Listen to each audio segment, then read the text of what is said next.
ಎರಡೂ ಕೊಡೋದು ವಾಯುದೇವರು, ಅದಕ್ಕೆ ಅವರು ವಾಯು ಅಂತ ಹೆಸರು. ಗೊತ್ತಾಯ್ತಾ? ಆಮೇಲೆ ಪವನ ಅಂತ ಇನ್ನೊಂದು ಹೆಸರು ಕೇಳ್ತೇವೆ. ಪವನ ಅಂತ ವಾಯುದೇವರು ಇನ್ನೊಂದು ಹೆಸರು.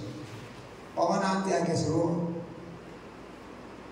ಪವನ ಅಂದರೆ ಎಲ್ಲ ಕಡೆ ಗಾಳಿ ಬೀಸುತ್ತದೆ, ಎಲ್ಲ ಕಡೆ ಸಂಚಾರ ಮಾಡೋದ್ರಿಂದ ಪವನ ಅಂತ ಒಂದು ಅರ್ಥ. ಇನ್ನೊಂದು ಪವನ ಅಂದರೆ ಎಲ್ಲವನ್ನು ಶುದ್ಧಿ ಮಾಡುತ್ತೆ. ಗಾಳಿ ಬೀಸಿದ್ರೆ ಎಲ್ಲ ಶುದ್ಧ ಆಗುತ್ತೆ.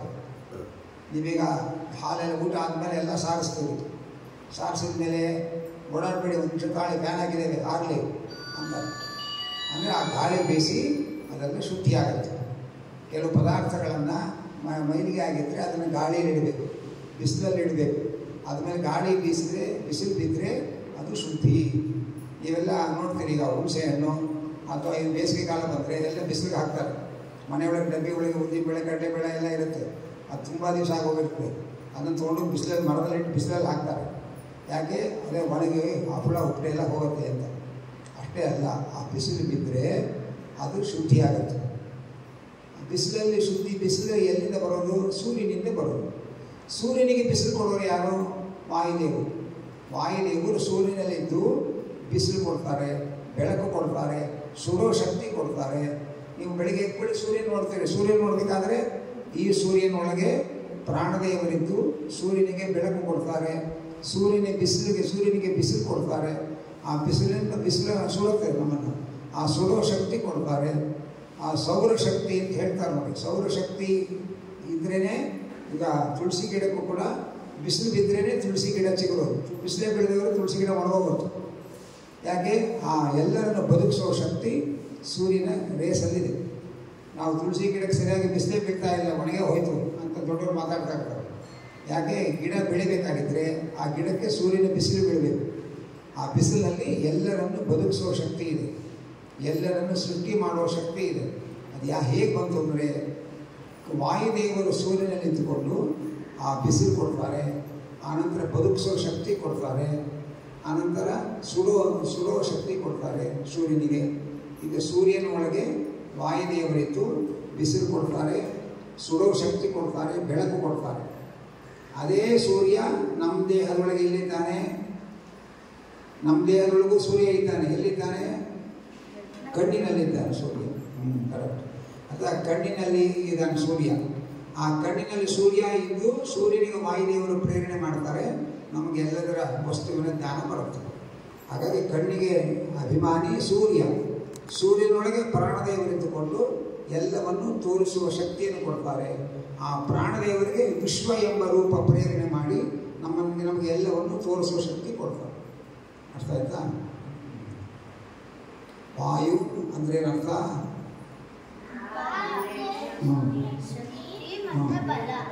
ಶಕ್ತಿ ಮತ್ತು ಆಯುಷ್. ಶಕ್ತಿ ಬಲ ಎರಡು ಒಂದೇ. ಆಯ್ತಾ?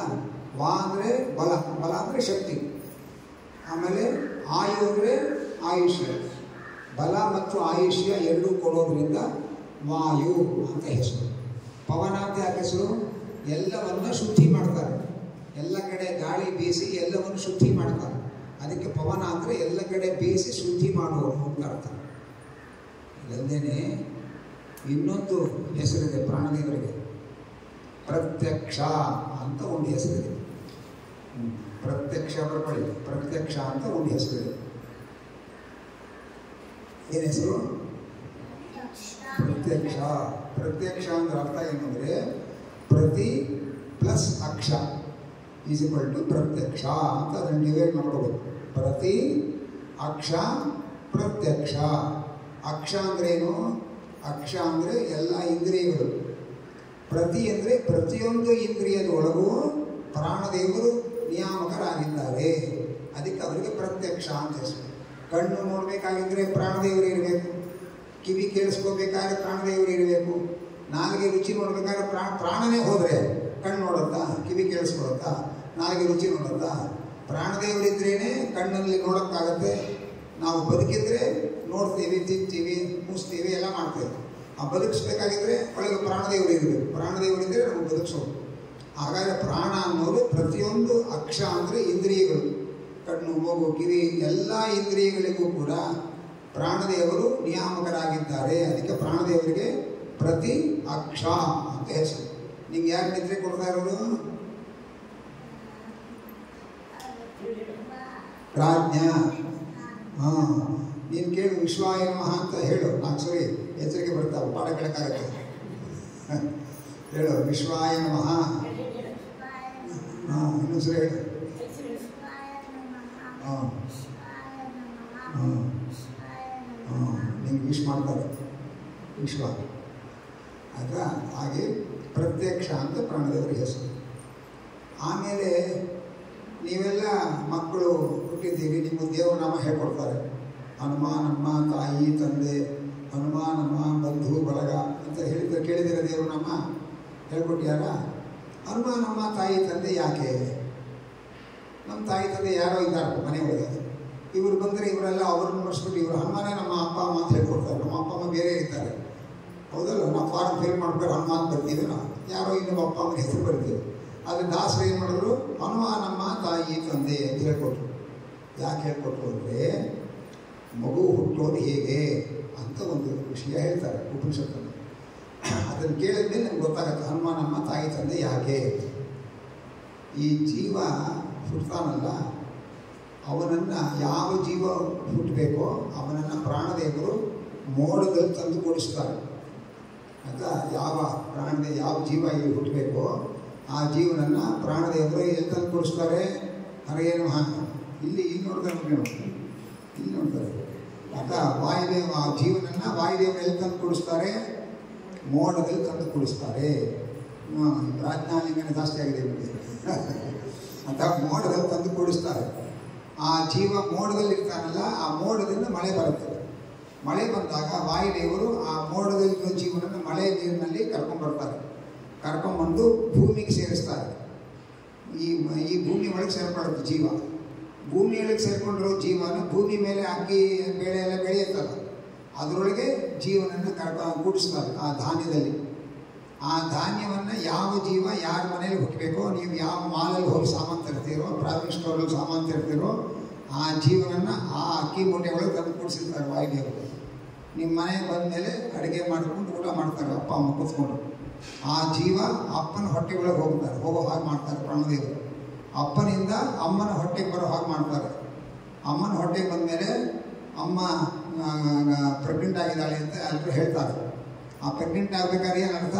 ಆ ಪ್ರಾಣದೇವರು ಮಳೆಯ ಒಳಗಿರೋ ಜೀವನನ್ನು ಮಳೆಯ ನೀರಿನಿಂದ ಕರ್ಕೊಂಡು ಬಂದು ಭೂಮಿಗೆ ಹಾಕಿ, ಭೂಮಿಯಲ್ಲಿ ಬೆಳೆಯುವ ಧಾನ್ಯದಲ್ಲಿ ತುಂಬಿ, ಆ ಧಾನ್ಯದಲ್ಲಿ ತುಂಬಿ ಆ ಧಾನ್ಯ ನಮ್ಮ ಮನೆಗೆ ತೊಗೊಂಡು ಬಂದಾಗ ಅದು ಅಡುಗೆ ಮಾಡಿದಾಗ ಅದು ಅಪ್ಪನ ಹೊಟ್ಟೆ ಒಳಗೆ ಹೋಗುತ್ತೆ. ಅಪ್ಪನಿಂದ ಅಮ್ಮನ ಗರ್ಭದಲ್ಲಿ ತಂದು ಜೀವನ ಕೂಡಿಸ್ತಾರೆ ವಾಯುದೇವರು. ಆ ವಾಯುದೇವರ ಹೆಸರೇನು? ಪ್ರಜಾಪತಿ ಅಂತ. ಪ್ರಜಾಪತಿ ಎಂಬ ವಾಯುದೇವರು ನಿಮ್ಮನ್ನು ನಿಮ್ಮ ಅಮ್ಮನ ಹೊಟ್ಟೆ ಒಳಗೆ ತಂದು ಕೂಡಿಸ್ತಾರೆ. ಆಮೇಲೆ 9 ತಿಂಗಳಾದಮೇಲೆ ಅಮ್ಮನ ಹೊಟ್ಟೆಯಿಂದ ಹೊರಗೆ ಬರ್ತೀರಿ. ಆ ಹೊರಗೆ ಬರೋದು ಯಾವುದು? ಹೊರಗೆ ಬರೋ ತನಕ ಆ ವಾಯುದೇವರು ಮಗುವನ್ನು ಒಳಗೆ ಬೆಳೆಸ್ತಾರೆ. ತಿಂಗಳಿಗೆ ಆ ಮಗು ಬೆಳವಣಿಗೆ ಆಗುತ್ತಲ್ಲ, ನಾವೆಲ್ಲ ಸ್ಕ್ಯಾನಿಂಗ್ ಗೀನಿಂಗ್ ಎಲ್ಲ ಮಾಡ್ಕೊಂಡು ಒದ್ದಾಡ್ತಾರೆ. ಆದರೆ ಪ್ರಾಣದೇವರು ಆ ಹೊಟ್ಟೆ ಒಳಗೆ ಆ ಮಗುವನ್ನು ಬೆಳೆಸ್ತಾರೆ. ಆ ಪ್ರಜಾಪತಿ ಎಂಬ ವಾಯುದೇವರು ಆ ಜೀವನನ್ನು ಮೋಡದಿಂದ ಮಳೆ ಒಳಗೆ ಕರ್ಕೊಂಡು ಬಂದು ನೆಲದಲ್ಲಿ ಸೇರಿಸಿ, ನೆಲದಿಂದ ಧಾನ್ಯದಲ್ಲಿ ಸೇರಿಸಿ, ಧಾನ್ಯದಿಂದ ಅಪ್ಪನ ಹೊಟ್ಟೆ ಒಳಗೆ ಸೇರಿಸಿ, ಅಲ್ಲಿಂದ ಅಮ್ಮನ ಹೊಟ್ಟೆ ತಂದು ಕೂಡಿಸಿ, ಆಮೇಲೆ ಆ ಪ್ರಜಾಪತಿ ಎಂಬ ವಾಯುದೇವರ ಜೊತೆಯಲ್ಲಿ ಪ್ರದ್ಯುಮ್ನ ಅಂತ ಒಂದು ಭಗವಂತ ಇರ್ತಾನೆ. ಅವನ ಹೆಸರು ಪ್ರದ್ಯುಮ್ನ ಅಂತ. ಯಾರು? ಪ್ರದ್ಯುಮ್ನ. ಪ್ರದ್ಯುಮ್ನ ಜೊತೆಗೆ ವಾಯುದೇವರು ಯಾರು? ವಾಯುದೇವರ ಹೆಸರೇನು? ಪ್ರಜಾಪತಿ. ಬೇಷ್. ಪ್ರಜಾಪತಿ ಎಂಬ ವಾಯುದೇವರು, ಪ್ರದ್ಯುಮ್ನ ಎಂಬ ಭಗವಂತ ಇಬ್ಬರು ಕೂಡ ಅಮ್ಮನ ಗರ್ಭದಲ್ಲಿ ಇರ್ತಾರೆ. ಆದ್ದರಿಂದ ಯಾರ್ಯಾರು ನಿಮ್ಮ ಎದುರಿಗೆ ಪ್ರೆಗ್ನೆಂಟ್ ಲೇಡಿ ಬಂದರೆ ನಾವೇನು ಮಾಡಬೇಕು? ಹರಿವಾಯುಗಳು ಇರುವ ಗರ್ಭಗುಡಿ ಅಂತ ನಮಸ್ಕಾರ ಮಾಡಬೇಕು. ಇಲ್ಲಿ ದೇವಸ್ಥಾನಕ್ಕೆ ನಮಸ್ಕಾರ ಮಾಡ್ತೀವಿ. ಯಾಕೆ? ಮೇಲ್ಗಡೆ ನರಸಿಂಹದೇವರಿದ್ದಾರೆ, ಆಮೇಲೆ ವಾಯುದೇವರಿದ್ದಾರೆ, ಹರಿವಾಯುಗಳಿದ್ದಾರೆ, ಹೌದಲ್ಲ? ಹಾಗೆಯೇ ಒಬ್ಬ ಹೆಣ್ಣು ಗರ್ಭಿಣಿ ಆಗಿದ್ದಾಳೆ ಅಂದರೆ ಆ ಹೆಣ್ಣಿನೊಳಗೆ ಪ್ರದ್ಯುಮ್ನ ನಾಮಕ ಪರಮಾತ್ಮ ಪ್ರಜಾಪತಿ ಎಂಬ ವಾಯುದೇವರು ಇರ್ತಾರೆ. ಆದ್ದರಿಂದ ಹರಿವಾಯುಗಳಿರುವ ಗರ್ಭಗುಡಿ ಅಂಥೇಳಿ ಕೈ ಮುಗಿಬೇಕು. ಆಮೇಲೆ ಮಗು ಹುಟ್ಟಬೇಕಾದ್ರೆ ಆ ಒಳಗಿನಿಂದ ಪ್ರಜಾಪತಿ ಎಂಬ ವಾಯುದೇವರು ಆ ಮಗುವನ್ನು ಹೊರಕ್ಕೆ ತಳ್ತಾರೆ. ಆಗ ಮಗು ಹೊರಗೆ ಬರುತ್ತೆ. ನಿಮ್ಗೆ ಯಾರು ಡೆಲಿವರಿ ಮಾಡಿದ್ರು ಅಂದರೆ ಇಂಥ ಡಾಕ್ಟ್ರು ಅಂತೀರಿ. ಉಪನಿಷತ್ತು ಹೇಳುತ್ತೆ ಪ್ರಾಣದೇವರು ನಿಮಗೆ ಡೆಲಿವರಿ ಮಾಡೋದು. ಮತ್ತು ಈ ಡಾಕ್ಟ್ರು ದಿಲ್ಲಿಗೆ ವರಿ ಮಾಡ್ತಾರೆ ಅಷ್ಟೇ. ಅವರು ಏನು ದಿಲ್ಲಿಗೆ ವರಿ ಮಾಡ್ತಾರೆ, ಡೆಲಿವರಿ ಮಾಡೋರಲ್ಲ. ಆದರೆ ಡೆಲಿವರಿ ಮಾಡೋರು ಯಾರು? ಪ್ರಾಣದೇವರು. ಪ್ರಜಾಪತಿ ಎಂಬ ಪ್ರಾಣದೇವರು ಹೊಟ್ಟೆ ಒಳಗಿರೋ ಮಗುವನ್ನು ಹೊರಗೆ ಬರುವಂತೆ ಒಳಗಿಂದ ನೂಗ್ತಾರೆ. ಆವಾಗ ಹೊರಗೆ ಮಗು ಬರುತ್ತೆ. ಆವಾಗ ನೀವು ಹುಟ್ಟಿದಿರಿ ಅಂತ ನಿಮ್ಮನ್ನು ಕರೀತಾರೆ. ಹಾಗಾದರೆ ನಿಮ್ಮ ಅಪ್ಪನ ಹೊಟ್ಟೆ ಒಳಗೆ ತಂದು ನಿಮ್ಮನ್ನು ಕೂಡಿಸಿದ್ದು ಯಾರು? ಪ್ರಾಣದೇವರು. ಅಪ್ಪ ಹೊಟ್ಟೆಯಿಂದ ಅಮ್ಮನ ಹತ್ರ ಕರ್ಕೊಂಡ್ಬಂದವರು ಯಾರು? ಪ್ರಾಣದೇವರು. ಹಾಗಾದರೆ ಅದಕ್ಕೆ ಹನುಮಾನಮ್ಮ ತನ್ನ ತಾಯಿ ತಂದೆ ಎಂದು ದಾಸರು ಹಾಡಿದರು. ಅರ್ಥ ಆಯ್ತಾ? ನಮ್ಮ ತಾಯಿ ಆಗಿದ್ದು ಹನುಮಂತನಿಂದ ಅಂದರೆ ಪ್ರಾಣದೇವರಿಂದ, ನಮ್ಮ ತಂದೆ ಆಗಿದ್ದು ಪ್ರಾಣದೇವರಿಂದ. ಅದಕ್ಕೆ ದಾಸರು ಹನುಮಾನಮ್ಮ ತಾಯಿ ತಂದೆ ಅಂತ ಹೇಳಿದರು. ಅರ್ಥ ಆಯ್ತಾ? ಯಾಕೆ ಅವನು ಹನುಮಾನಮ್ಮ ತಾಯಿ ತಂದೆ ಅಂತ ದಾಸರು ಹಾಡ್ತಾರೆ. ಹಾಗೆ ಎಲ್ಲಿಂದ ತೊಗೊಂಡ್ಬರ್ತಾರೆ ಜೀವನನ್ನ? ಮೊದಲು ಜೀವ ಎಲ್ಲಿರ್ತಾನೆ? ಮೋಡದಲ್ಲಿರ್ತಾನೆ. ಮೋಡದಿಂದ ಹೇಗೆ ಬರ್ತಾನೆ? ಮಳೆ ಒಳಗೆ ಕರ್ಕೊಂಡು ಬರ್ತಾರೆ. ಯಾವ ಪ್ರಾಣದೇವರು ಕರ್ಕೊಂಡ್ಬರೋದು? ಪ್ರಜಾಪತಿ ಎಂಬ ವಾಯುದೇವರು ಮೋಡದಲ್ಲಿರೋ ಜೀವನನ್ನ ಮೋಡದಿಂದ ಮಳೆ ನೀರು ಸೇರಿಸಿ ನೆಲಕ್ಕೆ ಭೂಮಿ ಕರ್ಕೊಂಡು ಬರ್ತಾರೆ. ಭೂಮಿಯಿಂದ ಏನು ಸೇರ್ಕೋತಾರೆ? ಧಾನ್ಯದಲ್ಲಿ ಸೇರಿಸ್ತಾರೆ. ಅಕ್ಕಿ ಬೆಳೆಗಳಿಗೆ ಸೇರ್ಕೊತಾರೆ ಜೀವ. ಅಕ್ಕಿ ಬೆಳೆ ಗೊತ್ತಾ ನಿಮಗೆ? ಬೇಸ್ ಆಯ್ತಾ? ಅಕ್ಕಿ ಬೆಳೆ ಗೊತ್ತಿದ್ರೆ ನೀನು ಲಕ್ಕಿನಿ ಆಯಿತಾ? ಅಕ್ಕಿ ಒಳಗೆ ಜೀವನ ತಂದು ಕೂಡಿಸ್ತಾರೆ. ಆ ಅಕ್ಕಿ ಒಳಗಿರೋ ಜೀವನ ಎಲ್ಲಿ ತಂದು ಕೂಡಿಸ್ತಾರೆ? ಪ್ರಾಣದೇವರು ಅಪ್ಪನ ಹೊಟ್ಟೆ ಒಳಗೆ ಪ್ರಾಣದೇವರು ಸೇರಿಸ್ತಾರೆ. ಆದರೆ ಪಾಪ ಅಪ್ಪಂಗೆ ಆರತಿ ಏನು ಮಾಡಲ್ಲ ಆಯಿತಾ? ಆದರೆ ಅಮ್ಮನ ಹೊಟ್ಟೆ ಒಳಗೆ ತಂದು ಕೂಡಿಸ್ತಾರೆ ಪ್ರಾಣದೇವರು. ಆಗ ಅಮ್ಮನಿಗೆ ಆರತಿ ಮಾಡೋದೇನು, ವೈಭವ ಮಾಡೋದೇನು ಎಲ್ಲ ಖುಷಿ ಪಡ್ತಾರೆ. ಅವ್ರು ತಿನ್ನಲಿಕ್ಕೆ ಆಗದೆ ಹೋದ್ರು ತಿಂಡಿ ತಂದಿಟ್ಟು ನೀವು ತಿಂತೀರಿ ಆಯಿತಾ? ಆಮೇಲೆ ಆ ಮಗುವನ್ನು ಒಳಗೆ ಬೆಳೆಸೋರು ಯಾರು? ಪ್ರಾಣದೇವರು. ಯಾವ ರೂಪದಿಂದ? ಪ್ರಜಾಪತಿ. ಬೇಷ್. ಪ್ರಜಾಪತಿ ರೂಪದಿಂದ ಆ ಮಗುವನ್ನು ಹೊಟ್ಟೆ ಒಳಗೆ ಪ್ರಾಣದೇವರು ಬೆಳೆಸ್ತಾರೆ. ಆ ಪ್ರಜಾಪತಿ ಎಂಬ ಪ್ರಾಣದೇವರ ಜೊತೆಗೆ ಇನ್ನೊಬ್ಬ ಯಾರಿರ್ತಾನೆ? ಭಗವಂತ. ಪ್ರದ್ಯುಮ್ನ ಪ್ರಜಾಪತಿ ಇಬ್ಬರು ಇರ್ತಾರೆ. ಆ ಮಗು ಹುಟ್ಟಬೇಕಾದ್ರೆ ಪ್ರಜಾಪತಿ ಎಂಬ ವಾಯುದೇವರು ಮಗುವನ್ನು ಹೊಟ್ಟೆಯಿಂದ ಹೊರಗೆ ಹಾಕ್ತಾರೆ. ಆಗ ಮಗುವಿಂದ ಅಮ್ಮನಿಂದ ನಾವು ಹೊರಗೆ ಬಂದ ಮೇಲೆ ಮಗು ಹುಟ್ಟಿತು ಅಂತೇವೆ ನಾವು. ಆಗ ಹಾಗೇ ಅದು ಮಗು ಹುಟ್ಟಿದ್ದು ಯಾರಿಂದ? ಪ್ರಾಣದೇವರಿಂದ. ಆ ಜೀವ ಎಲ್ಲೋ ಇತ್ತು, ನಮ್ಮ ಅಡ್ರೆಸ್ಸೇ ಗೊತ್ತಿರಲಿಲ್ಲ. ಆ ಮಗುಗೆ ಡ್ರೆಸ್ಸು ಇರಲಿಲ್ಲ, ಅಡ್ರೆಸ್ಸು ಇರಲಿಲ್ಲ. ಆ ಮಗುವನ್ನು ಕರ್ಕೊಂಡ್ಬಂದು ಮೋಡದಲ್ಲಿ ಕೂಡಿಸಿ, ಮಳೆಯಲ್ಲಿ ಕೂಡಿಸಿ, ಭೂಮಿಗೆ ತಂದು ಅಕ್ಕಿಯಲ್ಲಿ ತುಂಬಿ ಅದನ್ನು ಅಪ್ಪನ ಹೊಟ್ಟೆಗೆ ಹಾಕಿ, ಅಲ್ಲಿಂದ ಅಮ್ಮನ ಹೊಟ್ಟೆಗೆ ಹಾಕಿ, ಅಲ್ಲಿಂದ ಒಂದು ದಿವಸ ನಮ್ಮನ್ನು ಡೆಲಿವರಿ ಆಯಿತು. ಡೆಲಿವರಿ ಆದಮೇಲೆ ಜನ್ಮ ಪುತ್ರೋತ್ಸವ ಆಯಿತು. ಹೆಣ್ಮಕ್ಳು ಗಂಡು ಮಕ್ಕಳು ಯಾರೇ ಆಗಲಿ ಎಲ್ಲರೂ ಪ್ರಾಣದೇವರು ಪ್ರಜಾಪತಿ ರೂಪದಿಂದ ಕರ್ಕೊಂಡು ಬಂದು ನಮ್ಮನ್ನು ಹುಟ್ಟಿಸ್ತಾರೆ. ಆದ್ದರಿಂದ ಹನುಮಾನಮ್ಮ ತಾಯಿ ತಂದೆ ಅಂತ ಹೇಳಿದ್ರು. ಇನ್ನೊಂದು ಲೈನ್ ಇದೆ, ಹನುಮಾನಮ್ಮ ಬಂಧು ಬಳಗ. ಅದು ಯಾಕೆ ಹೇಳಿದ್ರು ಹನುಮಾನಮ್ಮ ಬಂಧು ಬಳಗ? ಅದಕ್ಕೆ ಉಪನಿಷತ್ತಲ್ಲಿ ಒಂದು ಮಾತು ಹೇಳ್ತಾರೆ. ಈಗ ನೀವು ಅಪ್ಪ ಅಮ್ಮನ ಸಿಟ್ಟು ಮಾಡ್ಕೊಂಡು ಅಪ್ಪ ಅಮ್ಮನ ಬೈತೀರಿ ತಿಳ್ಕೊಳ್ಳಿ. ಅಪ್ಪ ಅಮ್ಮನನ್ನು ಬೈತೀರಿ. ಅಪ್ಪ ಅಮ್ಮನ ಬೈದಾಗ ಅಪ್ಪ ಅಮ್ಮನ ಮನಸ್ಸು ನೋವಾಗುತ್ತೆ. ನಿಮ್ಗೆ ಅಕ್ಕ ಇರ್ತಾರೆ, ಅಕ್ಕ ತಂಗಿ ಇರ್ತಾರೆ, ಅಕ್ಕ ತಂಗಿನ ಬೈತೀರಿ. ಅಣ್ಣ ತಮ್ಮಂದ್ರು ಇರ್ತಾರೆ, ಅಣ್ಣ ತಮ್ಮಂದ್ರನ್ನ ಬೈತೀರಿ. ಅವ್ರಿಗೆ ಮನಸ್ಸು ನೋವಾಗತ್ತೆ. ಉಪನಿಷಾಸ್ತ್ರ ಹೇಳುತ್ತೆ, ಯಾರು ಇನ್ನೊಬ್ಬರ ಮನಸ್ಸಿಗೆ ಹರಟಾಗೋ ಹಾಗೆ ಮಾತಾಡಿ ನೋವು ಕೊಡ್ತಾರೆ ಅವರೊಳಗಿರೋ ಪ್ರಾಣದೇವರನ್ನು ಹರಟ್ ಮಾಡ್ತಾರೆ ಅಂತ ಅರ್ಥ. ಯಾಕೆಂದರೆ ಅವರ ಅಪ್ಪ ಆಗಿದ್ದು ಯಾರಿಂದ? ಪ್ರಾಣದೇವರು. ನಿಮ್ಗೆ ಅವರ ಅಪ್ಪ ಆಗೋ ಹಾಗೆ ಮಾಡಿದರು. ಅವರ ಅಮ್ಮ ಹಾಗಾಗಿ ಮಾಡಿದ್ದು ಯಾರು? ಪ್ರಾಣದೇವರು. ಇವ್ರ ಅಕ್ಕ ಆಗೋ ಹಾಗೆ, ಇವ್ರ ತಂಗಿ ಆಗೋ ಹಾಗೆ, ಅಣ್ಣ ತಮ್ಮ ತಂಗಿ ಗುರು ಎಲ್ಲರೊಳಗೂ ಪ್ರಾಣದೇವರಿದ್ದಾರೆ. ಅವರೆಲ್ಲ ಅಪ್ಪ ಅಮ್ಮ ಅಣ್ಣ ಅಕ್ಕ ತಂಗಿ ಎಲ್ಲ ಆದದ್ದು ಪ್ರಾಣದೇವರಿಂದ. ಪ್ರಾಣ ಹೋದ ಮೇಲೆ ಅವರು ಬೈದರೆ ಏನೂ ಆಗಲ್ಲ, ಏನು ಎಫೆಕ್ಟು ಆಗಲ್ಲ.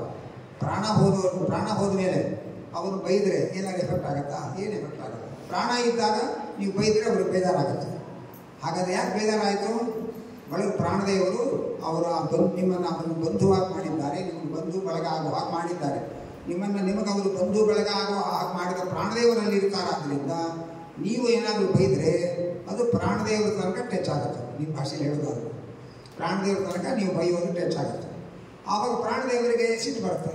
ಅಲ್ಲ, ನಾನು ಈ ಜೀವನ ಇವರನ್ನು ಅಣ್ಣ ಮಾಡಿದ್ದು, ಅಪ್ಪ ಆಗಿರೋ ಥರ ನಾನು ಮಾಡಿದ್ದು, ಅದನ್ನು ಇವರ ಅಪ್ಪ ಅಮ್ಮ ಅಣ್ಣ ತಮ್ಮ ತಂಗಿ ಬಂಧು ಬಳಗ ಎಲ್ಲ ನನ್ನಿಂದ ಆಗಿರೋದು, ನನ್ನನ್ನು ಬೈತಾಳೆ ಇವರು ಅಂತ ಸಿಟ್ಟು ಬರುತ್ತೆ ಪ್ರಾಣದೇವರಿಗೆ. ಆದರೆ ಪ್ರಾಣ ಹೋದ ಮೇಲೆ ನೀವು ಅಪ್ಪ ಅಮ್ಮನನ್ನ ಯಾರನ್ನು ಬೈದ್ರು ಯಾರಿಗೂ ಏನು ಎಫೆಕ್ಟೇ ಆಗಲ್ಲ. ಪ್ರಾಣ ಹೋದ್ಮೇಲೆ ಆ ಶರೀರ ತಗೊಂಡು ಬೆಂಕಿಗೆ ಹಾಕ್ತಾರೆ. ಬೆಂಕಿಗೆ ಹಾಕಿದ್ರು ನೋಡು ಅಪ್ಪ ಅಮ್ಮನ ಸುಟ್ಟಾಕ್ಬಿಟ್ಟ ಅಂತ ಯಾರು ಅಂತಾರೇನು? ಯಾರು ಅನ್ನಲ್ಲ. ಯಾಕೆ? ಪ್ರಾಣ ಇಲ್ಲ. ಹಾಗಾದರೆ ಎಲ್ಲ ಬಂಧು ಬಳಗ ನಮಗಾಗಿರೋದು ಯಾರಿಂದ? ಪ್ರಾಣದೇವರಿಂದ. ಅದರಿಂದ ಪ್ರಾಣ ಉಪನಿಷತ್ತಲ್ಲಿ ಈ ಮಾತು ಹೇಳ್ತಾರೆ. ಮನುಷ್ಯ ಬದುಕಿದ್ದಾಗ ಯಾರಾದರೂ ಇನ್ನೊಬ್ಬರನ್ನ ಹರ್ಟ್ ಮಾಡಿ ಬೈದರೆ ಅವರೊಳಗಿರೋ ಪ್ರಾಣದೇವರನ್ನು ಬೈದ ಹಾಗಾಗತ್ತೆ. ಆದ್ದರಿಂದ ಅದು ಅದರಿಂದ ಪಾಪ ಬರುತ್ತೆ. ಪ್ರಾಣ ಹೋದ ಮೇಲೆ ಅವರು ಬೈದರು ಹೊಡೆದರೂ ಕೂಡ ಏನೂ ಪಾಪ ಬರಲ್ಲ. ಯಾಕೆಂದರೆ ಪ್ರಾಣದೇವರೇ ಇರಲ್ಲ. ಹಾಗಾದರೆ ಅದಕ್ಕೆ ಹನುಮಾನಮ್ಮ ಬಂಧು ಬಳಗ ಅಂತ ದಾಸರು ಹಾಡಿದರು. ಹನುಮಾನಮ್ಮ ಬಂಧು ಬಳಗ ಅಂದರೆ ನಿಮ್ಗೆ ಅಕ್ಕ, ಅಮ್ಮ, ಅಪ್ಪ, ಅಣ್ಣ, ತಮ್ಮ, ತಂಗಿ, ಈ ಎಲ್ಲ ಬಂಧು ಬಳಗ ಅಂದರೆ ಇವರೇ ನಿಮ್ಮ ರಿಲೇಟಿವ್ಸ್. ನಿಮ್ಗೆ ಗೊತ್ತಿರೋದು ಎರಡೇ ಈಗಿನ ಕಾಲದವ್ರಿಗೆ, ಒಂದು ಅಂಕಲ್ಲು, ಒಂದು ಆಂಟಿ. ಯಾರು ಬಂದರೂ ಆಂಟಿ, ಯಾರು ಬಂದರೂ ಅಂಕಲ್. ಆಂಟಿ ಸೆಪ್ಟಿಕ್ಕು. ಹೀಗೆ ಇಷ್ಟೇ ಗೊತ್ತಾಗ್ತದೆ. ಅದೆಲ್ಲ ಇಂಗ್ಲೀಷ್ನವ್ರು ಕಲಿಸಿದ್ದು ನಿಮಗೆ. ಯಾವುದೋ ಭಿಕ್ಷುಕರು ಬಂದರೆ ಅಮ್ಮ ಭಿಕ್ಷುಕ ಅಂಕಲ್ ಬಂದಿದ್ದಾರೆ ಅಂತ ಹೋಗಿ ಹೇಳ್ತೀರಿ. ಯಾರ್ಯಾರು ಕೆಲಸದವರು ಬಂದರೆ ಅಮ್ಮ ಕೆಲಸದವ್ರು ಆಂಟಿ ಬಂದಿದ್ದಾರೆ ಅಂತ ಹೋಗಿದ್ರು. ಅವರು ಆಂಟಿ ಮಾಡಿಬಿಡ್ತಾರೆ, ಅವ್ರನ್ನೂ ಅಂಕಲ್ ಮಾಡಿಬಿಡ್ತೀವಿ. ಆದರೆ ನಮ್ಮ ಕನ್ನಡದಲ್ಲಿ ಬಂಧು ಬಳಗ ಅಂದರೆ ನಿಮ್ಮ ಚಿಕ್ಕಪ್ಪ, ದೊಡ್ಡಪ್ಪ, ಸೋದರ ಮಾವ, ಅಣ್ಣ, ತಮ್ಮ, ಅಕ್ಕ, ತಂಗಿ, ಅಪ್ಪ, ಅಮ್ಮ ಇವರೆಲ್ಲರೂ ಬಂಧು ಬಳಗ. ಅವ್ರು ಬದುಕಿದ್ದಾಗ ಅವ್ರನ್ನ ಬೈದರೆ ಪ್ರಾಣದೇವರನ್ನು ಬೈದಾಗತ್ತೆ. ಅದಕ್ಕೆ ಅವ್ರಿಗೆ ಕೋಪ ಬರುತ್ತೆ, ನಮಗೆ ಪಾಪ ಬರುತ್ತೆ. ಬೈಸ್ಕೊಂಡವ್ರಿಗೆ ಕೋಪ ಬರುತ್ತೆ, ಬೈದವ್ರಿಗೆ ಪಾಪ ಬರುತ್ತೆ. ಅದಕ್ಕೆ ಪ್ರಾಣದೇವರು ಪ್ರಾಣ ಹೊರಟೋದ್ಮೇಲೆ ನೀವು ಬೈದರೂ ಏನು ಪಾಪ ಬರಲ್ಲ. ಯಾಕಂದರೆ ಅಲ್ಲಿ ಯಾರು ಇರೋದೇ ಇಲ್ಲ ಅಲ್ಲಿ. ಹಾಗಾದರೆ ಪ್ರಾಣದೇವರು ನಿಮಗೆಲ್ಲ ಬಂಧು ಬಳಗವನ್ನು ಕೊಟ್ಟಿರೋದ್ರಿಂದ ಎಲ್ಲ ಹನುಮಾನ್ ನಮ್ಮ ಬಂಧು ಬಳಗ. ಈ ಎಲ್ಲ ಬಂಧು ಬಳಗ ಹನುಮಂತನಿಂದನೇ ಆಗಿರೋದು. ಅಂದರೆ ಪ್ರಾಣದೇವರಿಂದನೇ ಈ ಬಂಧು ಬಳಗ ಎಲ್ಲ ನಮ್ಗೆ ಸಿಕ್ಕಿರೋದು. ಆದರೆ ಬಂಧು ಬಳಗವನ್ನು ಬೈದರೆ ಅದು ಪ್ರಾಣದೇವರನ್ನು ಬೈದಾಗತ್ತೆ. ಆದ್ದರಿಂದ ಯಾರನ್ನು ಬೈಬಾರ್ದು. ಅರ್ಥ ಆಯ್ತಾ? ಬೈತಾ ಇದ್ದರೆ ನಿಮಗೆ ಇಂಗ್ಲೀಷಲ್ಲಿ ಹಾರ್ಷ್ ಆಗಬಾರ್ದು, ಕನ್ನಡದಲ್ಲಿ ಹರ್ಷವಾಗಿರಬೇಕಾಗುತ್ತೆ. ಹರ್ಷ ಅಂದರೆ ಸಂತೋಷ ಕನ್ನಡದಲ್ಲಿ. ಇಂಗ್ಲೀಷಲ್ಲಿ ಹಾರ್ಷ್ ಅಂದರೆ ಹೊರಟು ಅಂತ ಅರ್ಥ. ಹೌದಲ್ಲ? ಯಾರ ಜೊತೆಗೂ ಹಾರ್ಷ್ ಆಗಿ ನಡ್ಕೋಬಾರ್ದು, ಹರ್ಷವಾಗಿರಬೇಕು. ಆವಾಗ ಎಲ್ಲ ಬಂಧು ಬಳಗ ನಿಮ್ಮ ಜೊತೆಗಿರ್ತಾರೆ. ಅಲ್ಲ ಅವರು ಹಾಗೆ ಮಾಡ್ತಾರೆ, ಈಗ ನಮ್ಗೆ ಕೋಪ ಬರುತ್ತೆ ಹಾಗೆ ಅಂತ ಹೇಳ್ತಾರೆ. ಕೋಪ ಬಂದರೆ ನೀವೇನು ಮಾಡಬೇಕು? ಕೋಪ ಕಂಟ್ರೋಲ್ ಮಾಡ್ಕೋಬೇಕು. ಕೋಪ ಕಂಟ್ರೋಲ್ ಮಾಡ್ಕೋಬೇಕಾಗಿದ್ದರೆ ನೀವು ಹೇಳೋದು ಸುಲಭ, ಪುರಾಣ ಹೇಳೋ ಸುಲಭ. ಕೋಪ ಕಂಟ್ರೋಲ್ ಆಗುತ್ತಾ ಅಂತ ನಿಮ್ಗೆ ಅನಿಸುತ್ತೆ. ಅದಕ್ಕೆ ನೀವು ಒಂದು ಶಾಸ್ತ್ರ ಹೇಳೋ ಒಂದು ಗುಟ್ಟು ತಿಳ್ಕೋಬೇಕು. ಏನಂದರೆ ಧ್ರುವನ ಕಥೆ ಕೇಳಿದ್ರಿ ನೀವು. ಧ್ರುವನಿಗೆ ಅವರ ಅಪ್ಪನ ತೊಳೆ ಮೇಲೆ ಕೂತ್ಕೋಬೇಕು ಅಂತ ಹೋದ. ಸುರುಚಿ ನಿನಗೆ ಯೋಗ್ಯತೆ ಇಲ್ಲ, ಕೆಳಗಿಳಿ, ನೀವು ಕೂತ್ಕೊಳ್ಳೋಕ್ಕಾಗಲ್ಲ, ನೀನು ನನ್ನ ಮಗ ಅಲ್ಲ ಅಂತ ಅವಮಾನ ಮಾಡ್ತಾಳೆ. ಅಮ್ಮ ಹತ್ಕೊಂಡು ಸುನೀತಿ ಹತ್ರ ಹೋಗ್ತಾನೆ. ಸುನೀತಿ ಹೇಳ್ತಾಳೆ, ಮಗು ನಿನ್ನ ಚಿಕ್ಕಮ್ಮ ನಿನ್ನ ಅವಮಾನ ಮಾಡೋದು ತಿಳ್ಕೋಬೇಡ. ಯಾಕೆಂದರೆ ನಿನಗೆ ಅಪಮಾನ ಆಗೋದಕ್ಕೆ ನಿನ್ನ ಒಂದು ಪ್ರಾರಬ್ಧ ಕರ್ಮ ಕಾರಣ. ನಿನ್ನ ಪ್ರಾರಬ್ಧ ಕರ್ಮ ಕಳೀಬೇಕು ಅಂಥೇಳಿ ಚಿಕ್ಕಮ್ಮನಲ್ಲಿ ಕೂತ್ಕೊಂಡು ದೇವರು ಅವಮಾನ ಮಾಡಿಸ್ಯಾರೆ. ಯಾರಾದರೂ ಬೈದರೆ ಖುಷಿ ಪಡಬೇಕು, ಹೊಗಳಿದ್ರೆ ಖುಷಿ ಪಡಬೇಕು ಅಂತ ನಿಮ್ಗೊಂದು ಡೌಟ್. ಅಂದರೆ ನಿಮ್ಮನ್ನು ಯಾರು ಅಪಮಾನ ಮಾಡಿದ್ರೆ ದುಃಖ ಪಡಬೇಕು, ಸನ್ಮಾನ ಮಾಡಿದ್ರೆ ದುಃಖ ಪಡಬೇಕು. ಜನರಲ್ಲಾಗಿ ಏನು ಮಾಡ್ತೀರಿ ನೀವು? ನಿಮ್ಮನ್ನು ಯಾರು ಪ್ರಶಂಸೆ ಮಾಡಿದ್ರೆ ಹೊಗಳಿದ್ರೆ ಖುಷಿ ಪಡ್ತೀರಿ, ಬೈದರೆ ದುಃಖ ಪಡ್ತೀರಿ. ಮಹಾಭಾರತದಲ್ಲಿ ವೇದವ್ಯಾಸರು ಹೇಳ್ತಾರೆ, ಯಾರಾದರೂ ಹೊಗಳಿದರೆ ಸ್ವಲ್ಪ ಭಯಪಡ್ರಿ, ನೀವು ಭಯಪಡಬೇಕು, ಎದುರ್ಕೋಬೇಕು. ಯಾರಾದರೂ ಬೈದರೆ ಖುಷಿ ಪಡ್ರಿ ಅಂತ.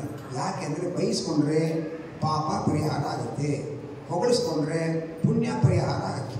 ನಿಮಗೆ ಪಾಪ ಉಳಿಬೇಕು, ಪುಣ್ಯ ಉಳಿಬೇಕು, ಪಾಪ ಖಾಲಿ ಆಗಬೇಕು. ಪಾಪ ಖಾಲಿ ಆಗಬೇಕಾದ್ರೆ ಪಾಪದ ಫಲ ಯಾರಾದರೂ ನಿಂತು ಅವಮಾನ ಮಾಡಿದ್ರೆ, ಓಹೋ ನಮ್ದೇನೋ ಒಂದು ಪಾಪ ಇದೆ, ಆ ಪಾಪ ಕರಗಿಸ್ಬೇಕು ಅಂತ ದೇವರು ಇವರಲ್ಲಿ ನಿಂತ್ಕೊಂಡು ನಮ್ಮನ್ನು ಬಯಸ್ತಾ ಇದ್ದಾನೆ. ದೇವರು ಎಂಥ ಕರುಣಾಳು, ನಮ್ಮ ಪಾಪ ಪರಿಹಾರ ಮಾಡಬೇಕು ಅಂತ ಬಯಸ್ತಾ ಇದ್ದಾನೆ. ಹೀಗೆ ನೀವು ಆಲೋಚನೆ ಮಾಡಿದ್ರೆ ಯಾರು ಬೈದರೂ ನಿಮ್ಗೆ ಸಿಟ್ಟು ಬರೋದು, ಖುಷಿ ಆಗುತ್ತೆ. ಬೈದ್ರೆ ಪಾಪ ಹೋಯ್ತು, 50% ಪಾಪ ಹೋಯ್ತು, ಯಾಕೆ ಚೆನ್ನಾಗಿ ಬಯಸ್ಕೊಂಡೇ ಇರುತ್ತೆ. ಬೈಯೋದಕ್ಕೆ ಅವ್ರಿಗೆ ಯಾರು ಬುದ್ಧಿ ಕೊಟ್ಟಿದ್ರು? ದೇವರೇ ಬುದ್ಧಿ ಕೊಟ್ಟರು. ಅವ್ರಿಗೆ ಇಷ್ಟ ಬಂದಾಗೆಲ್ಲ ಬೈಯೋಕ್ಕಾಗಲ್ಲ. ಅವ್ರು ಬೈಬೇಕು, ದೇವ್ರಿಗೆ ಬುದ್ಧಿ ಕೊಟ್ಟರು. ದೇವರಿಗೆ ನಮ್ಮ ಮೇಲೆ ಹೊಟ್ಟೆ ಕಿಚ್ಚು, ಅವ್ರ ಕೈಲಿ ಬಯಸಿದ್ನಲ್ಲ ಅಂದರೆ ನಮ್ಮ ಹೊಟ್ಟೆ ಕಿಚ್ಚಲ್ಲ, ನಮ್ಮ ಪಾಪ ಕರಗಿಸಬೇಕು ಅಂತ ಅವನ ಕರುಣೆ. ಅದಕ್ಕೋಸ್ಕರ ಬಯಸ್ತಾನೆ. ಸನ್ಮಾನ ಮಾಡಿಬಿಟ್ರೆ ಗಾಬರಿ ಆಗ್ಬೇಕು. ಯಾಕೆಂದರೆ ಸನ್ಮಾನ ಮಾಡಿದ್ರೆ ಅಷ್ಟು ಪುಣ್ಯ ಖಾಲಿ ಆಗೋಯ್ತು. ಆ ಪುಣ್ಯ ಮತ್ತೆ ರಿಕವರಿ ಮಾಡ್ಕೋಬೇಕು ನಾವು. ಅದು ಕಷ್ಟದ ಕೆಲಸ. ಪಾಪ ರಿಕವರಿ ಸುಲಭ ಆಗಿಬಿಡುತ್ತೆ, ಪುಣ್ಯ ರಿಕವರಿ ಆಗೋದು ಕಷ್ಟ. ಹೌದಲ್ಲ? ಆದ್ದರಿಂದ ಯಾರಾದರೂ ಬೈದರೆ ದೇವರು ನಮ್ಮ ಮೇಲೆ ಕರುಣೆ ಇಟ್ಟು ನಮ್ಮ ಪಾಪನೆಲ್ಲ ಕಳಿಬೇಕು ಅಂತ ಬಯಸ್ತಾ ಇದ್ದಾನೆ ಅಂತ ಹರೆಯನ್ನು ಮಹಾಂತ ನೋಡಿ ಕಣ್ಣು ಮುಚ್ಕೊಂಡು ನಿಶ್ಚಿತ ಇರುತ್ತೆ. ಯಾರಾದರೂ ಹೊಗಳಿದ್ರೆ, ಓ ನನ್ನ ಪುಣ್ಯ ಖಾಲಿ ಆಗ್ತದೆ, ದೇವರು ಇವರಲ್ಲಿ ಹೊಗಳಿಸ್ತಾ ಇದ್ದಾನೆ, ನನ್ನ ಪುಣ್ಯ ಖಾಲಿ ಆಯಿತು ಅಂತ ಅಂದ್ಕೊಂಡು ನೆಕ್ಸ್ಟ್ ನೀವು ಪುಣ್ಯ ಸಂಪಾದನೆ ಮಾಡ್ಕೋಬೇಕು. ಅವಾಗ ಪುಣ್ಯ ಸಂಪಾದನೆ ಮಾಡ್ಕೊಳ್ಳೋದು ಹೇಗೆ? ದೇವರು ಸ್ಮರಣೆ ಮಾಡಿದ್ರೆ ಆಯಿತು. ದೇವರೇ ಇದೆಲ್ಲ ಅವರು ಏನು ಹೊಗಳ್ತಾ ಇದ್ದಾರೆ, ಆ ಹೊಗಳೋದಕ್ಕೆ ಕಾರಣ ನೀನು ಕೊಟ್ಟಿರೋ ಮಹಿಮೆ, ನಿನ್ನಿಂದ ಅವರು ಹೊಗಳ್ತಾರೆ, ಅದು ನಿನಗೆ ಸೇರಿದೆ ಅಂತ ಅವನಿಗೆ ಬಿಟ್ಟರೆ ಅವಾಗ ನಿಮ್ಮ ಪುಣ್ಯ ಖಾಲಿ ಆಗುತ್ತೆ. ಅರ್ಥ ಆಯ್ತಾ?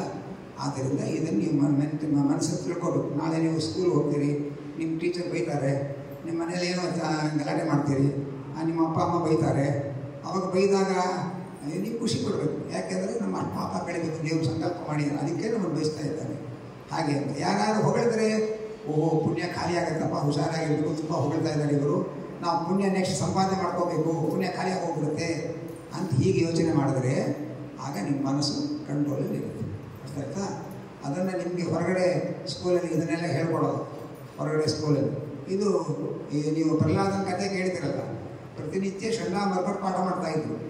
ಒಂದು ದಿವಸ ಷಂಡಾಮರ್ಕರ್ ಪೌರೋಹಿತ್ಯ ಕೊಟ್ಟವರು, ಯಾರು ಇರಲಿಲ್ಲ. ಪ್ರಹ್ಲಾದ ಎಲ್ಲ ಮಕ್ಕಳನ್ನು ಕೂಡಿಸ್ಕೊಂಡು ಒಂದು ಸ್ಪೆಷಲ್ ಕ್ಲಾಸ್ ತೊಗೊಂಡ. ಆ ಸ್ಪೆಷಲ್ ಕ್ಲಾಸ್ ತೊಗೊಂಡಿದ್ದು ಆ ಎಲ್ಲ ಸ್ಟೂಡೆಂಟ್ಸ್ ಉದ್ಧಾರ ಆದರು. ಹಾಗೆ ನೀವು ಇಡೀ ವರ್ಷ ಬೆಳಗ್ಗೆ ಮೇನಿಂದ ಮೇ ಅಥವಾ ಜೂನಿಂದ ಪ್ರಾರಂಭ ಮಾಡಿ ನಾಳೆ ಮೊನ್ನೆ ಎಕ್ಸಾಮ್ ಮುಗಿಯೋ ತನಕ ಷಂಡಾಮರ್ಕರ್ ಸ್ಕೂಲಿಗೆ ಓದ್ತಾ ಇರ್ತೀರಿ ನೀವು. ಆದರೆ ಈ ಶಿಬಿರ ಇದೆಲ್ಲ ಇದು ಪ್ರಹ್ಲಾದನ ಸ್ಪೆಷಲ್ ಕ್ಲಾಸ್. ಈ ಸ್ಪೆಷಲ್ ಕ್ಲಾಸಲ್ಲಿ ನೀವೇನು ಕಲ್ತ್ಕೋತೀರಿ ಅದು ಷಂಡಾಮರ್ಕರ್ ಎಷ್ಟು ಹೇಳಿಕೊಟ್ರು ಇದು ಕಳ್ಕೋಬಾರ್ದು. ಇದನ್ನು ಹಾಗೆ ಪ್ರಿಸರ್ವ್ ಮಾಡಬೇಕು, ರಕ್ಷಣೆ ಮಾಡ್ಕೋಬೇಕು.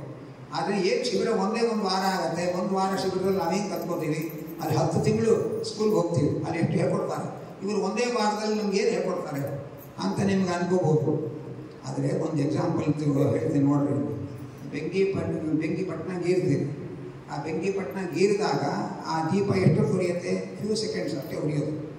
ಅಷ್ಟರೊಳಗೆ ನೀವೇನಾದ್ರು ನಂದಾದೀಪಕ್ಕೆ ಹಚ್ಕೊಂಡ್ಬಿಟ್ರೆ ನಂದಾದೀಪ ಬೆಳಗಿನ ಸಾಯಂಕಾಲ ತನಕ ಉರಿತಾ ಇರುತ್ತೆ. ಸುಮ್ಮನೆ ಹಾಗೆ ಇಟ್ಕೊಂಡ್ರೆ 1 ಸೆಕೆಂಡ್ ಉರಿದು ಅದು ಆರೇ ಹೋಗುತ್ತೆ ಬೆಂಕಿ ಕಡ್ಡಿ. ಶಿಬಿರ ಅಂದ್ರೇನು? ಗುರುಗಳು ಬೆಂಕಿಪಟ್ಟಣ, ನೀವೆಲ್ಲ ಬೆಂಕಿ ಕಡ್ಡಿಗಳು, ಇಬ್ಬರು ಸೇರ್ತೀವಲ್ಲ ಅದೇ ಬೆಂಕಿ ಕಡ್ಡಿ ಗೀರೋದು. ಆವಾಗ ನಿಮ್ಗೇನು ಇಲ್ಲಿ ನಾಲೆಜ್ ಬರ್ತಲ್ಲ, ಅದೇ ಬೆಳಕು, ಬೆಂಕಿ ಕಡ್ಡಿ ಗೀರಿದಾಗ ಬರೋ ಬೆಳಕು. ಅದನ್ನು ನಿಮ್ಮ ಹಾರ್ಟೊಳಗೆ ಒಂದು ನಂದಾದೀಪ ಇದೆ, ಅಲ್ಲಿ ಹಚ್ಕೊಂಡ್ಬಿಡ್ಬೇಕು. ಅದನ್ನು ಹಚ್ಕೊಂಡ್ರೆ ನಿಮ್ಮ ಲೈಫ್ ಲಾಂಗು ಆ ದೀಪ ಉರಿತಾ ಇರುತ್ತೆ. ಅದೇ ನಂದಾದೀಪ ಉರಿತಾ ಇರುತ್ತೆ. ಸುಮ್ಮನೆ ಕೂತ್ಕೊಂಡು ಎಲ್ಲ ಮರ್ತೋಗ್ಬಿಟ್ರೆ, ಇಲ್ಲಿ ಕೇಳೋದು ಇಲ್ಲೇ ಬಿಟ್ಟು ಮರ್ತೋಗ್ಬಿಟ್ಟವ್ರೆ ಬೆಂಕಿ ಕಡ್ಡಿ ಗೀರಿ ಸುಮ್ಮನೆ ಹಾಗೆ ಇಟ್ಕೊಂಡ್ರೆ ಆರೋಗುತ್ತೆ, ಬರೀ ಹೊಗೆ ಬರುತ್ತೆ, ಬೆಳಕೆಲ್ಲ ಆರೇ ಹೋಗುತ್ತೆ. ಹಾಗೆ ಶಿಬಿರಕ್ಕೆ ಬಂದು ಏನು ಕಲ್ತ್ಕೊಳ್ದೆ ಹಾಗೆ ಹೊರಟೋದ್ರೆ ಬೆಂಕಿ ಕಡ್ಡಿ ಗೀರಿ ಸುಮ್ಮನೆ ಕೈ ಇಟ್ಕೊಂಡಾಗ ಆಗುತ್ತೆ, ವೇಸ್ಟ್ ಆಗಿಬಿಡುತ್ತೆ. ಹೌದಲ್ಲ? ಹಾಗಾಗಿ ಇದನ್ನೆಲ್ಲ ನೀವು ತಿಳ್ಕೊಳ್ಬೇಕು. ಆಮೇಲೆ ನಿಮ್ಗೆ ಇದುವರೆಗೆ ಏನು ಹೇಳ್ಕೊಟ್ಟೆ ನಾನು? ಪ್ರತ್ಯಕ್ಷ ಅನ್ನೋ ಪ್ರಾಣದೇವರ ಹೆಸರು ಹೇಳ್ಕೊಟ್ಟೆ. ಪ್ರತ್ಯಕ್ಷ ಅಂದ್ರೆ ಏನು, ಹೇಗೆ ಸ್ಪ್ಲಿಟ್ ಮಾಡಬೇಕು? ಪ್ರತ್ಯಕ್ಷನ ಪ್ರತಿ ಪ್ಲಸ್ ಅಕ್ಷ. ಪ್ರತಿ ಅಕ್ಷ ಅಂದ್ರೇನು? ಇಂದ್ರಿಯಗಳು. ಪ್ರತಿ ಅಕ್ಷ ಅಂದರೆ ಪ್ರತಿಯೊಂದು ಇಂದ್ರಿಯದೊಳಗೂ ಪ್ರಾಣದೇವರು ನಿಯಾಮಕರಾಗಿದ್ದಾರೆ. ಅದಕ್ಕೆ ಪ್ರಾಣದೇವರಿಗೆ ಪ್ರತ್ಯಕ್ಷ ಅಂತ ಹೆಸರು. ಆಮೇಲೆ ಇನ್ನೇನು ಹೇಳಿದ್ದೆ? ಹನುಮಾನಮ್ಮ ತಾಯಿ ತಂದೆ. ಹೇಗೆ? ಜೀವ ಎಲ್ಲಿರ್ತಾನೆ?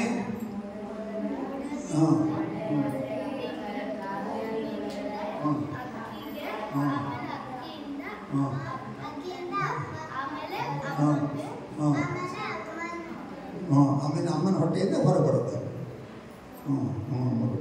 ಬೇಷ್. ಯಾವ ದೇವರು ಇದನ್ನೆಲ್ಲ, ಯಾವ ಜೀವ ಪ್ರಾಣದೇವರು ಯಾವ ರೂಪ ಇದನ್ನೆಲ್ಲ ಕರ್ಕೊಂಡು ಬರೋದು ಜೀವನನ್ನ ಇಲ್ಲಿಗೆ? ಪ್ರಜಾಪತಿ. ಪ್ರಜಾಪತಿ ಎಂಬ ಪ್ರಾಣದೇವರು ಆ ಮೋಡದಿಂದ ಮಳೆ ನೀರಲ್ಲಿ ಭೂಮಿಗೆ ಬಂದು, ಭೂಮಿಯಿಂದ ಅಕ್ಕಿಗೆ ಬಂದು, ಅಕ್ಕಿಯಿಂದ ಹೊಟ್ಟೆಗೆ ಬಂದು, ಅಪ್ಪನ ಹೊಟ್ಟೆಗೆ ಬಂದು, ಅಲ್ಲಿಂದ ಅಮ್ಮನ ಹೊಟ್ಟೆಗೆ ಬಂದು, ಅಲ್ಲಿಂದ ಹೊರಗಡೆ ನೀವು ಹುಡ್ತೀರಿ. ಆ ಪ್ರಜಾಪತಿ ಎಂಬ ಪ್ರಾಣದೇವರ ಜೊತೆಗೆ ಇನ್ನೊಬ್ಬ ಭಗವಂತ ಯಾರಿರ್ತಾನೆ? ಪ್ರದ್ಯುಮ್ನ ಎಂಬ ರೂಪ ಇರ್ತಾರೆ. ಪ್ರದ್ಯುಮ್ನ ಮತ್ತು ಪ್ರಜಾಪತಿ ಇಬ್ಬರು ಇರ್ತಾರೆ. ಆಗ ನಿಮ್ಮ ಕಣ್ಣೆದುರಿಗೆ ಯಾರು ಪ್ರೆಗ್ನೆಂಟ್ ಬಂದರೆ ನೀವೇನು ಅನ್ಕೋಬೇಕು? ಹರಿವಾಯುಗಳ ಗರ್ಭಗುಡಿ. ಯಾಕೆ? ಪ್ರದ್ಯುಮ್ನ ಇದ್ದಾನೆ, ಪ್ರಜಾಪತಿ ಇದ್ದಾನೆ ಒಳಗಡೆ.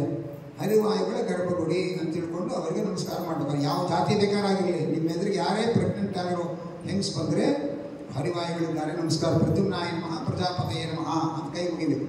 ಆವಾಗ ನಿಮಗೆ ಪ್ರಾಣದೇವರ ಸ್ಮರಣೆ ಬರ್ತಾರೆ, ದೇವರ ಸ್ಮರಣೆ ಕೊಡ್ತಾರೆ. ಅರ್ಥ ಆಯ್ತಾ? ನೀವು ನಾಳೆ ದೊಡ್ಡವರಾಗಿ ನಿಮ್ಮ ಮಗು ಹುಟ್ಟಿದಾಗಲೂ ನೀವು ಇದನ್ನೆಲ್ಲ ನೆನ್ಪಿಟ್ಕೊಂಡಿರ್ಬೇಕು. ಅರ್ಥ ಆಯ್ತಾ? ಆಮೇಲೆ ಇನ್ನೇನು ಹೇಳಿ ಪಾಠ ಮಾಡೋದು ಇವತ್ತು? ಬೇಷ್. ಹನುಮಾನಮ್ಮ ಬಂಧು ಬಳಗ. ಯಾಕೆ ಹನುಮಾನಮ್ಮ ಬಂಧು ಬಳಗ? ಹೇಳು.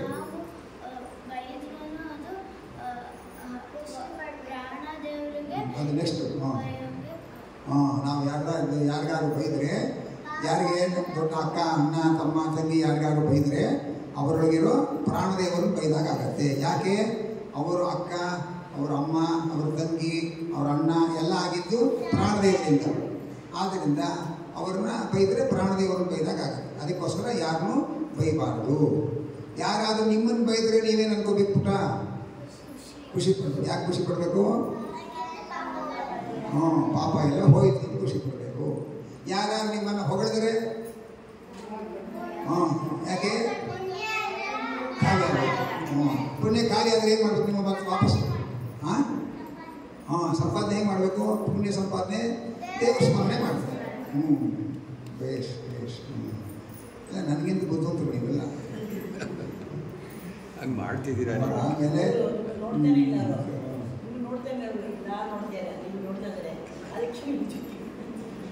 ಆಮೇಲೆ ಇನ್ನೊಂದು ಏನಪ್ಪ ಅಂದರೆ, ಇವಾಗೆಲ್ಲ ನೀವು ಈ ಪ್ರೋಗ್ರಾಮ್ ಮಾಡ್ತಾ ಇದ್ದೀರಿ, ಶಿಬಿರಕ್ಕೆ ಬಂದು ಕೂತ್ಕೊಂಡಿದ್ದೀರಿ. ಈಗ 5:40ರಿಂದ 6:45 ತನಕ ಈ ಶಿಬಿರ ಪಾಠ ಆಯಿತು ಅಂತ ತಿಳ್ಕೊಳ್ಳಿ. ಯಾಕಂದರೆ 5:45ರಿಂದ 6:45 ಅಂತ ಒಂದು ಟೈಮ್ ಇದೆಯಲ್ಲ, ಆ ಟೈಮ್ಗೆ ಪ್ರಾಣದೇವರು ನಿಯಾಮಕರು. ಆಯಿತಾ? ಪ್ರಾಣದೇವರಿಗೆ ಒಂದು ರೂಪ ಇದೆ, ಸಾಯಂ ಅಂತ ಒಂದು ರೂಪ ಇದೆ. ಸಾಯಂ ಅಂತ ಅಂದರೆ ಈವ್ನಿಂಗ್ ಅಂತ ಅರ್ಥ. ಸಾಯಂಕಾಲಕ್ಕೆ ನಿಯಾಮಕರಾದ ಪ್ರಾಣದೇವರು. ಸಾಯಂಕಾಲ ನೀವೇನೇನು ಮಾಡ್ತೀರಿ ಅದೆಲ್ಲ ಆ ಸಾಯಂ ಅನ್ನೋ ಪ್ರಾಣದೇವರು ನಿಮ್ಗೆ ಏನು ಮಾಡಿಸೋರು. ನೀವು ಆಟ ಆಡ್ತೀರಿ ಅಥವಾ ಓದ್ತಾ ಇರ್ತೀರಿ, ಪಾಠ ಕೇಳ್ತಾ ಇರ್ತೀರಿ, ಶಿಬಿರದಲ್ಲಿ ಕೂತ್ಕೊಂಡು ದೇವರ ನಮಸ್ಕಾರ ಮಾಡ್ತಾ ಇರ್ತೀರಿ. ಏನೇ ಮಾಡಿ ಸಾಯಂ ಎಂಬ ಪ್ರಾಣದೇವರು ನಿಮ್ಮೊಳಗೆ ಕೂತ್ಕೊಂಡು ಈಗ ಪಾಠ ಕೇಳೋ ಹಾಕಿ ಬುದ್ಧಿ ಕೊಟ್ಟಿದ್ದಾರೆ. ಹಾಗೆಯೇ ಮಾರ್ನಿಂಗ್ ಅಂತ ಇದೆ ಅಂತೀರಿ ನೀವು. ಬೆಳಿಗ್ಗೆ ಎದ್ದ ಮೇಲೆ ನೀವು ಸ್ನಾನ ಮಾಡ್ತೀರಿ, ದೇವರ ನಮಸ್ಕಾರ ಮಾಡ್ತೀರಿ. ಆವಾಗ ಯಾರಿದ್ದಾರೆ? ಆಗ ಪ್ರಾತಃ ಅಂತ ಒಂದು ಪ್ರಾಣದೇವರ ರೂಪ. ಪ್ರಾತಃ ಅಂದರೆ ಬೆಳಿಗ್ಗೆ ಅಂತ ಅರ್ಥ. ಆದರೆ ಪ್ರಾತಃ ಅಂತ ಪ್ರಾಣದೇವರ ಹೆಸರು, ಪ್ರಾಣದೇವರ ಒಂದು ರೂಪ. ಆ ಪ್ರಾತಃ ಎಂಬ ರೂಪ ಏನು ಮಾಡುತ್ತೆ? ಬೆಳಿಗ್ಗೆ ಏನೇನು ನೀನು ಕೆಲಸ ಮಾಡ್ತಿ ಅದಕ್ಕೆಲ್ಲ ಪ್ರಾತಃ ಅನ್ನೋ ಪ್ರಾಣದೇವರು ಪ್ರೇರಣೆ ಮಾಡ್ತಾರೆ. ಸಾಯಂಕಾಲ ಯಾರು? ಸಾಯಂ ಎಂಬ ಪ್ರಾಣದೇವರು ಸಾಯಂಕಾಲ ಎಲ್ಲ ಆ್ಯಕ್ಟಿವಿಟೀಸ್ನೆಲ್ಲ ಪ್ರೇರಣೆ ಮಾಡೋರು ಸಾಯಂ ಎಂಬ ಪ್ರಾಣದೇವರು. ಯಾವಾಗ? ಸಾಯಂಕಾಲ. ಬೆಳಗ್ಗೆ ಪ್ರಾಣದೇವರು ಪ್ರಾತಃ ಎಂಬ ಪ್ರಾಣದೇವರು ಬೆಳಗ್ಗಿನ ಎಲ್ಲ ಆ್ಯಕ್ಟಿವಿಟೀಸ್ ಮಾಡಿಸೋರು ಪ್ರಾತಃ ಅನ್ನೋ ಪ್ರಾಣದೇವರು. ಹಾಗೆಯೇ ಇನ್ನೂ ಒಂದು ಪ್ರಾಣದೇವರು ಇದ್ದಾರೆ. ಈಗ ಹಗಲು ಅಲ್ವಾ?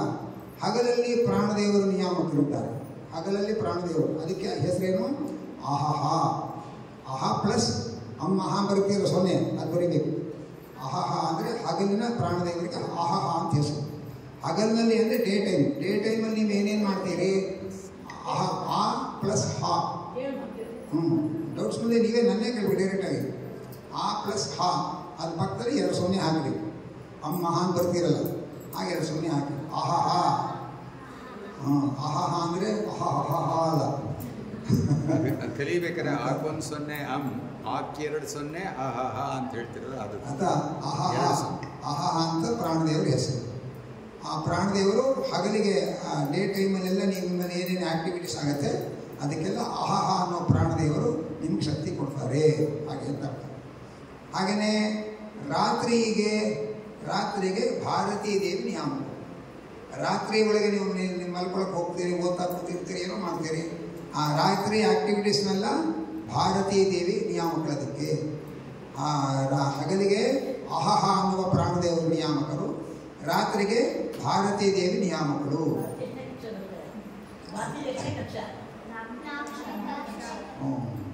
4 ಲಕ್ಷಣ 4 ಲಕ್ಷಣ ಆಯಿತಾ? ಹಾಗಾದರೆ ಬೆಳಗಿನ ಪ್ರಾಣದೇವರಿಗೆ ಏನು ಹೆಸರು? ಬೆಳಗಿನ ಪ್ರಾಣದೇವರಿಗೆ ಏನು ಹೆಸರು? ರೂಪ ಪ್ರಾತಃ. ಸಾಯಂಕಾಲಕ್ಕೆ ಪ್ರಾಣದೇವರ ಹೆಸರೇನು? ಸಾಯಂ. ಸಾಯಂ ಅನ್ನೋ ಪ್ರಾಣದೇವರು ಸಾಯಂಕಾಲಕ್ಕೆ ನಿಯಾಮಕರು. ಪ್ರಾತಃ ಅನ್ನೋ ಪ್ರಾಣದೇವರು ಪ್ರಾತಃ ಕಾಲಕ್ಕೆ ನಿಯಾಮಕರು. ಬೆಳಿಗ್ಗೆ ಏನೇನು ಆ್ಯಕ್ಟಿವ್ನೆಸ್ ಇದೆ ನಿಮ್ಮಲ್ಲಿ ಅದಕ್ಕೆಲ್ಲ ಪ್ರಾತಃ ಬೆಳಿಗ್ಗೆ ಏನು ಆ್ಯಕ್ಟಿವ್ನೆಸ್ ಇರುತ್ತೆ ಅದಕ್ಕೆಲ್ಲ ಪ್ರಾತಃ ಎಂಬ ಪ್ರಾಣದೇವರು.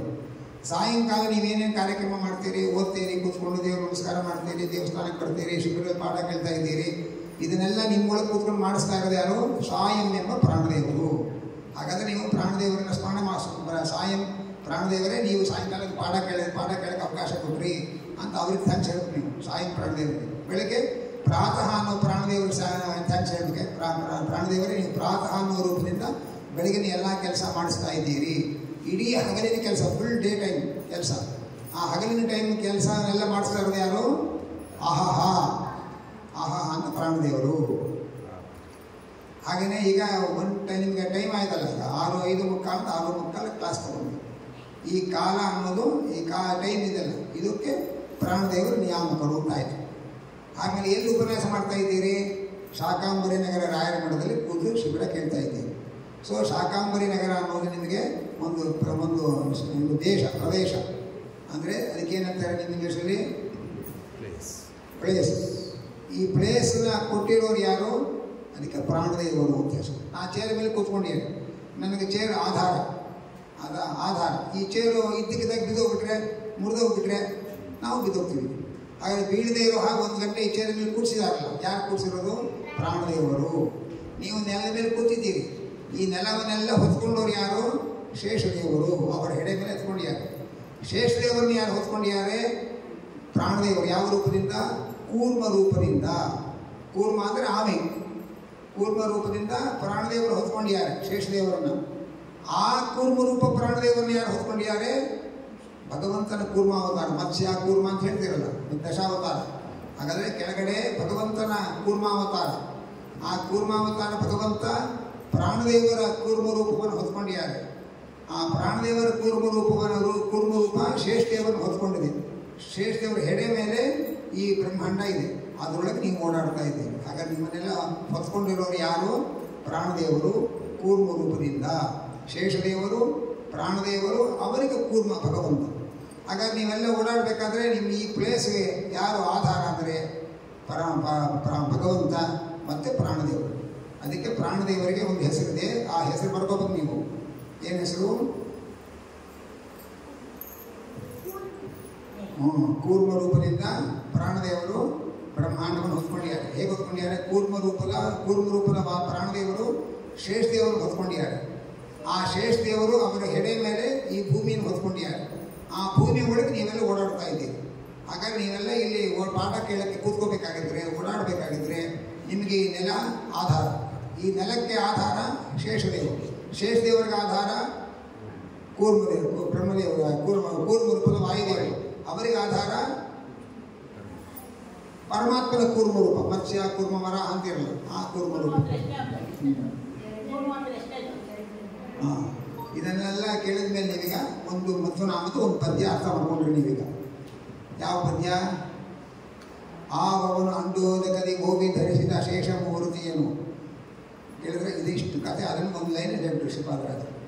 ಆವವನು ಅಂದರೆ ಯಾರು ನಮ್ಮನ್ನು ಅಂಡೋದಕದಿ ಅಂದರೆ ಬ್ರಹ್ಮಾಂಡದ ಕೆಳಗೆ ನೀರಿದೆ, ಆ ನೀರಿನಲ್ಲಿ ಓವಿ ಶೇಷ ಧರಿಸಿದ್ರು. ಶೇಷಮೂರ್ತಿ ಅಂದರೆ ಓವಿ ಅಂದರೆ ಪ್ರೀತಿಯಿಂದ ಅಂತ ಅರ್ಥ. ಪ್ರೀತಿಯಿಂದ ಬ್ರಹ್ಮಾಂಡೋದಕದಲ್ಲಿ, ಬ್ರಹ್ಮಾಂಡದ ನೀರಿನಲ್ಲಿ ವಾಯುದೇವರು ಶೇಷದೇವರನ್ನು ಹೊತ್ಕೊಂಡಿದ್ದಾರೆ. ಪ್ರೀತಿಯಿಂದ ಆ ಶೇಷದೇವರು ಈ ಭೂಮಿಯನ್ನು ಹೊತ್ಕೊಂಡಿದ್ದಾರೆ. ಆದರೆ ನಮ್ಮನ್ನೆಲ್ಲ ಹೊತ್ಕೊಂಡವರು ಶೇಷದೇವರು ಮತ್ತು ವಾಯುದೇವರು ಕೂರ್ಮ ರೂಪದಿಂದ. ಆವವನು ಅಂಡೋದಕದಿ ಓಬಿ ಧರಿಸಿದ ಶೇಷಮೂರ್ತಿಯನು. ಸೊ ನಿಮ್ಮನ್ನು ಯಾರು, ನಿಮ್ಮ ಗುರುಗಳು ಯಾರು ಅಂದರೆ ನೀವು ನಿಂತ ನೆಲ ಇದೆಯಲ್ಲ ಅದನ್ನು ಹೊತ್ಕೊಂಡವ್ರು ನಮ್ಮ ಗುರುಗಳು ಅಂತ ಹೇಳ್ಬೇಕು. ಆ ವಾಯು ನಮ್ಮ ಕುಲಗುರುರಾಯರು ಅಂತ ಶ್ರೀಪಾದರಾಜರು ಆಡ್ತಾರೆ ನೋಡಿ. ನಿಮ್ಮ ಗುರುಗಳು ಯಾರು ಅಂದರೆ ನಮ್ಮ ಗುರುಗಳು. ನೀವು ಓಡಾಡ್ತಾ ಇದ್ದೀರಲ್ಲ, ನಿಮ್ಮನ್ನು ಹೊತ್ಕೊಂಡವ್ರು ನಮ್ಮ ಗುರುಗಳು. ಉಸಿರಾಡ್ತಾ ಇದ್ದೀರಲ್ಲ, ನಿಮ್ಮನ್ನು ಉಸಿರಾಡಿಸೋರು ನಮ್ಮ ಗುರುಗಳು. ಹಾಗೆ ಅಂತ ಕೇಳಬೇಕು. ಯಾರ್ಯಾರು ನಿಮ್ಮ ಗುರುಗಳು ಯಾರು ಅಂದರೆ ನೀವು ನಿಂತ ನೆಲ ಹೊತ್ತವ್ರು, ನೀವು ಉಸಿರಾಡ್ತಾ ಇದ್ದೀರಲ್ಲ, ನಿಮ್ಮನ್ನು ಉಸಿರಾಡಿಸೋರು ನಮ್ಮ ಗುರುಗಳು. ಆ ವಾಯು ನಮ್ಮ ಕುಲಗುರು ರಾಯನು.